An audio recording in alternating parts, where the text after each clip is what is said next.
همراه هستیم با آقای نورآقا شریفی، استاد دانشگاه که در شهر فرانکفورت آلمان هستند. آقای شریفی، وقت بخیر. ادامه فارسی ستیزی از سوی طالبان از دید شما چی تعبیر داره؟ از کجا منشأ میگیره و به چی هدف دنبال میشه؟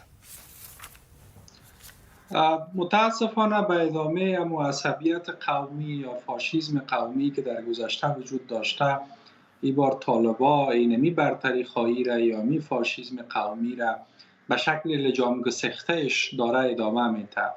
من خوب به یاد دارم آقای بصیر بابی، مرحوم بصیر بابی، با کاربرد 3 واژه در زمانی که آقای خرم به عنوان وزیر اطلاعات و فرهنگ آن وقت بود مجازات نقدی میشه. او 3 واژه دانشکده، دانشجو و دانشگاه بود که وقتی بابی گفت من دارم به زبان مادری خود حرف میزنم ولی اینمی ساختار نظام برای اجازه نمیده.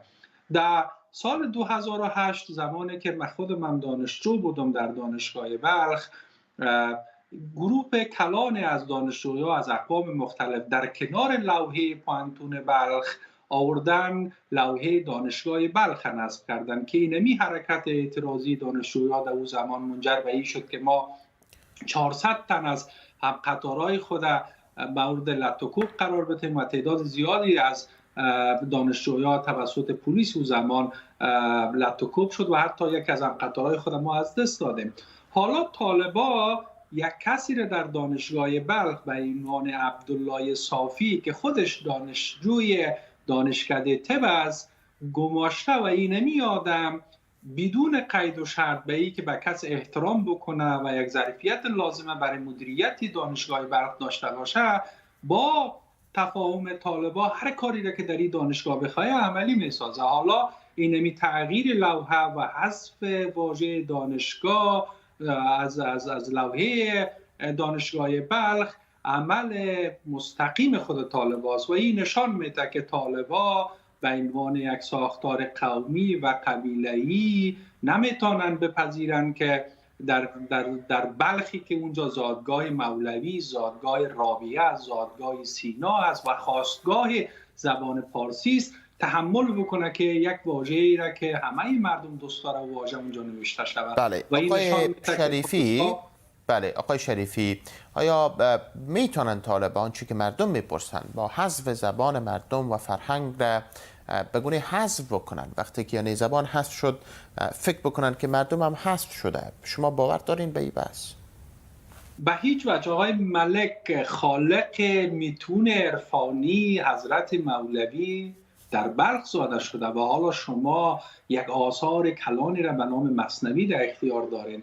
زبان فارسی مثل یک بحر بیکران است. شما با خالق غزلهای حافظ چه کار میکنین؟ شما با خالق میتون حماسی که فردوسی اساس از او را گذاشته چه کار میکنین؟ شما با خالق میتون تعلیمی حضرت سعدی چه کار میکنین؟ شما با نازک خیالی و آثاری را که بیدل خلق کرده چه کار میکنین؟ یعنی با این حرکت ها، با این عمل هیچگاه نمیشه که ما در برابر فارسی که امروز حرفش از یک نقطه، از یک خطه گذشته و جهان شمول است بتانیم او را به گفته فردوسی با اینی باد و باران و با این عملکردهای خیلی مضحک و خنده‌دار نمیشه که فارسی را حذف کنیم، زبان مردم را حذف بکنیم، فرهنگ مردم را حذف بکنیم. برعکس مردم در برابر این عملکرد طالبان حساس خواهد شد، گرچند نمیشه در شرایطی که حالا طالبان فقط حرفشان تفنگ است، حرفشان اسلحه است، حرفشان کشتن است، حرفشان زدن است.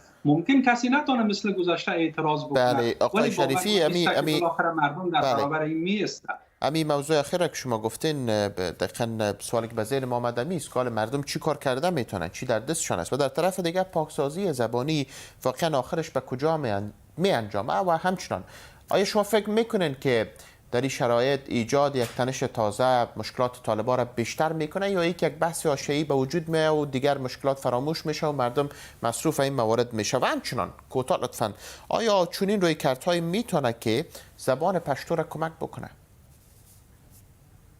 خب سه تا پرسش امیدوارم که فراموش من نشه.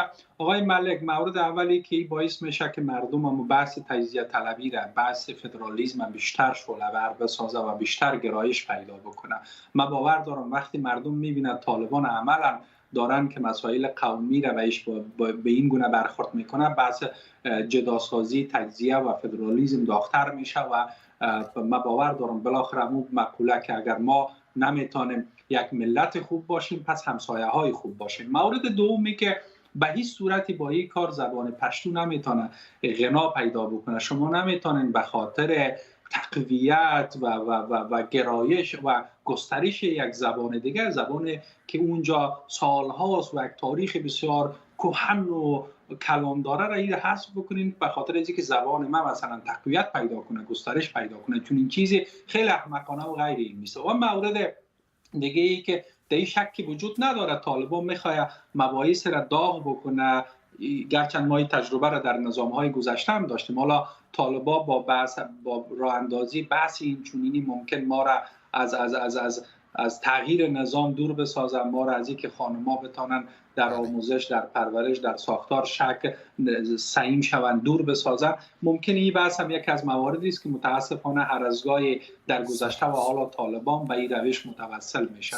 ولی به هر صورتش خوب من به یاد دارم که در بزرگترین مرجع تصمیم گیری دانشگاه بلخ که شورای علمی است ما به تصویب رساندیم و این اسناد در آرشیو دانشگاه بلخ وجود داره که در کنار پوهنتون همیشه باید دانشگاه استفاده شود. سپاسگزار هستم آقای نورآقا شریفی، روزنامه‌نگار و استاد پیشین دانشکدگی ژورنالیسم دانشگاه بلخ که از آلمان با ما بودین.